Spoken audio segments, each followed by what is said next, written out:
Hello everyone, it's Simmuz here. Welcome to a brand new video. And in today's video, we are going to talk about your assumptions about The Sims 4 and if you're right or if you're wrong. So before starting the video, as always, subscribe to my channel, leave a like. It really helps me out and it really tells YouTube, hey, these videos are cool, send them to other people, which is very important for me because I want more people to see them. But let's jump into the video finally and let's talk about the Sims assumptions. So I wanted to make this video to talk about things that I see a lot of people talk about online and all these assumptions about the Sims 4 and the Sims franchise and what they think it's right and wrong, and saying, oh, the game works like this and it is like this and the community is like this and works like this.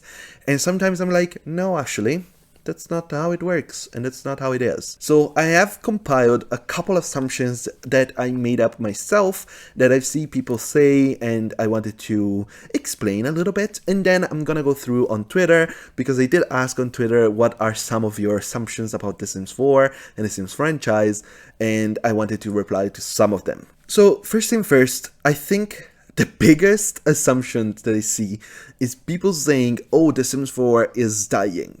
And that's the weirdest one to me. And probably the least truthful thing you could say about The Sims 4. The Sims 4 is literally the opposite of dying. The Sims 4 has 70 million active players right now. 70! That's an insane amount. And honestly, as of me recording, we are going to get another EA report in a few weeks. So we're probably going to see how many people are playing this game in 2023, which is probably going to be more. This game is free to play. It's everywhere, literally everywhere, and every platform you can buy it. So, and there's so many DLCs. There's literally anything for anybody. So if you want to get into The Sims 4, it's so easy to do and it's free. So a lot of people are gonna do it. The Sims is literally not dying. Millions of active players. It is one of the biggest earners for EA, and they say that every year. It's in the top 10 of computer games, basically every year since it's released. That's insane. That's crazy. And you cannot say that this game is dying. It has issues. It has great, big, incredible issues, but like, it's not dying. Like, the game is fine. The game is great. It's doing great. Another assumption I see a lot, which is again completely wrong, is that stuff packs at first and now game packs are being put on a hiatus because they need to work on kits. So that happened when kits first came out. Stuff packs basically disappeared for 2 years. Now they're back. And now that we get stuff packs back, we haven't gotten a game pack in a while. So people are bringing up this conspiracy and calling it again. And that is just factually wrong, because teams that work on stuff packs and kits are not the main Sims team. Stuff packs are made by a team in Europe right now. Kits are made by the team in Australia, if I'm not mistaken. And the main Sims team works on expansion packs and game packs. And the reason we haven't gotten a game pack is because Horse Ranch was supposed to be a game pack, and it turned into an expansion pack because they added so much content to it. So they had to switch it. Like, they had to switch it, but you know, whatever. So it was supposed to be a game pack, and then they switched it into an expansion pack. And that's why we haven't gotten a game pack in a while. That's why we got 3 expansion packs last year instead of 2. That's what we are used to getting. So there's no hiatus for stuff packs or game packs because kits were brought in. They are not gonna stop making content because they make content because they make money. So they're never stopping any type of packs because they say, oh no, we're focusing on this. No. They're making everything and having you buy everything. But now let's jump over on Twitter and let's talk about your tweets. So Hamford then says that EA sales only happen to distract Simmers from the issues in The Sims 4. That's very funny, because the thing is, sometimes it does line up, so there is a sense of, oh, maybe it is a thing that they do. Maybe there is a reason this sale is happening right now, because usually there's other issues or leaks and then we have a sale, and sales are scheduled to holidays usually, and holidays come up at a certain period of time during the year. That's simply it. But I'm not thinking that EA created a sale for like spring sale. Like, spring is supposed to be here anyway. They're not making a spring sale just because there's people that are not happy with the crystal pack. Like, that's not what's happening here. Like, the sales happen regardless of the packs, but yeah, sometimes they do line up. So I understand like the thinking of that. Now I have a twofer for this one. So Hippobrene says there is no lore in The Sims 4. I'm sorry that you need lore literally shoved down your throat to understand it. And also Hush says that The Sims 4 doesn't have lore. We have land grabs, werewolves, vampires, the literal tape outline of a former dead body in an apartment complex that no one talks about. I'm gonna say it. The Sims 4 has a decent amount of lore. It's not in your face. It's not the most amount of lore, but it's also true that a game like The Sims doesn't need lore by itself. Also, in other older games, there isn't really any specific lore that isn't just in family descriptions or in little cutscenes. Like, I understand that we know a lot of the lore from the older games, but that's because people put together the pieces for us, and now we already know the story. Like the Bella Goth disappearance, there's really isn't anything specific about it in the games. Like, yes, Bella is missing in The Sims 2, and she was in The Sims 1, and there's the cloned weird Bella in Strange Town. Like, yes, that's all there, but there's nothing specific that is like, hey, look, Bella Goth is a clone that she was gotten by aliens and now she's dead on The Sims 3, where like that's all stuff that we as players gathered. So yeah, maybe there's not a big story arc that with The Sims 4, but there are small stories that are there. We do have now Agnes Crumple Bottom and her second husband, Robert Crinkletop, if I'm not mistaken, that's his name, with Horse Ranch. Like, that's stuff that his lore, and it's there, and all the werewolf stuff. The San Sequoia secrets, those are lore about Sims that are in the game. That's lore. That's what the Sims lore is supposed to be, because you're supposed to make up your own stories anyway. So yeah, they could give you some hints, some ideas, oh, maybe you could use this for your story, but if you don't want to, you can make your own. So here's another twofer. Phil says that The Sims 4 is beyond repair. It's fully broken and unplayable. It's got issues and even had game-breaking issues, but to say the entire game and a majority of the packs are unplayable. And Little Red Riding Sim says the game is completely unplayable. Again, yes, the game has major issues. It had game-breaking bugs a lot of the time brought into the game. I complain about those. You know that. If you're watching this video, you probably have seen me complain about these game-breaking bugs. They suck. They're terrible.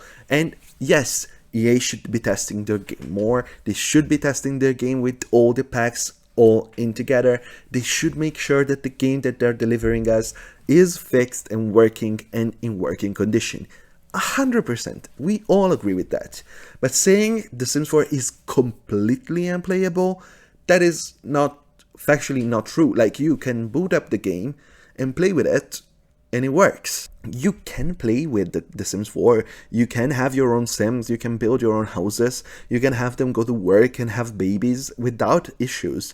Yes, you might not be able to send a painting through Plopsy, but that's not the end of the entire game. There's a lot other things that you can do. And saying, oh, they're just adding content on a broken game. Yeah, the base game is not perfect, yes, we agree, but if the game was completely broken, they couldn't even add stuff at this point, because it would be completely unplayable. They couldn't add things, but they do. So it is playable. It's not the perfect experience, I'm not saying that. Yes, I totally understand. Complaining about spending money for a game and the game doesn't work exactly how you want, that's super frustrating and annoying. Yes, we totally agree.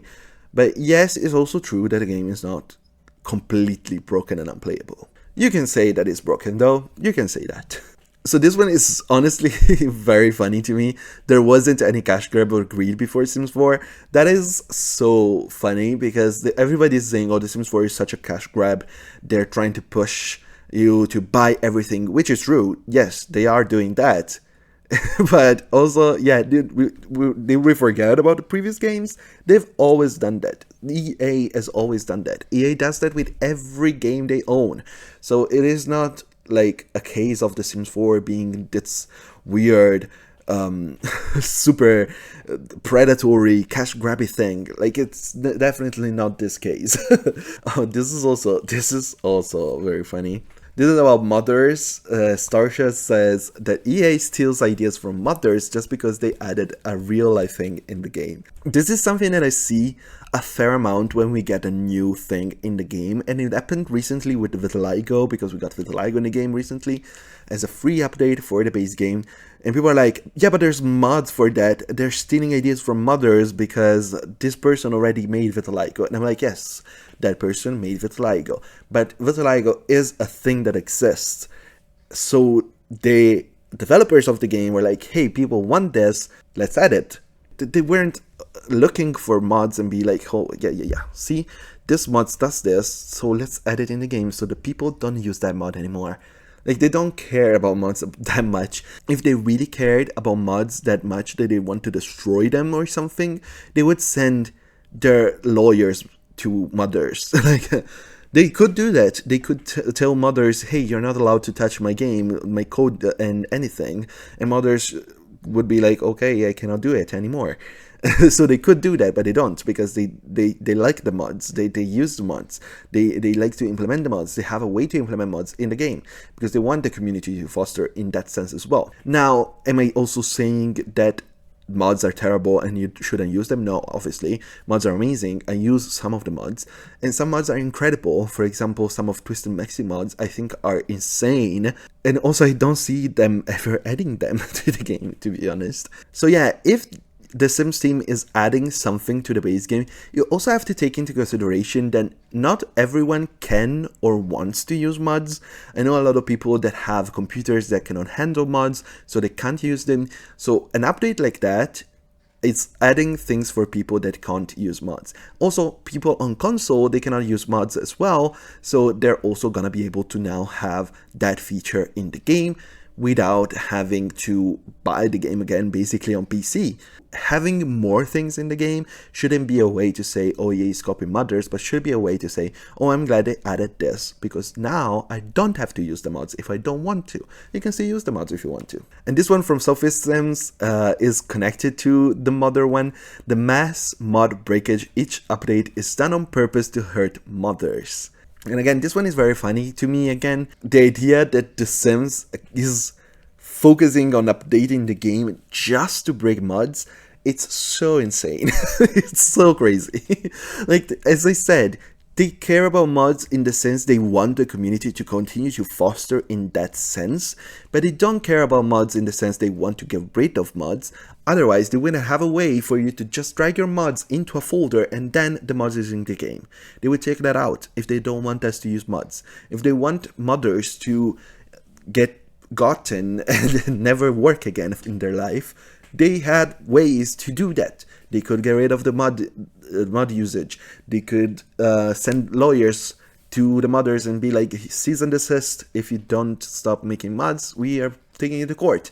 There's a lot of things they could do. They're now going to update the game with the sole intention of breaking mods. That's not something that they're gonna do. I just went through some of these assumptions. I got a lot more, so if you're interested to read them, I'm going to link my tweet down below so you can read all the assumptions. Obviously, if you have any other assumption that I haven't talked about, or if you disagree with anything that is in this video, let me know, obviously, in the comments down below, because I want to talk. As always, we're going to have an open discussion. I want it to be honest, I want it to be nice, and if you disagree, we disagree, and it's okay. So let's be nice to each other. Thanks so much for watching, and bye-bye.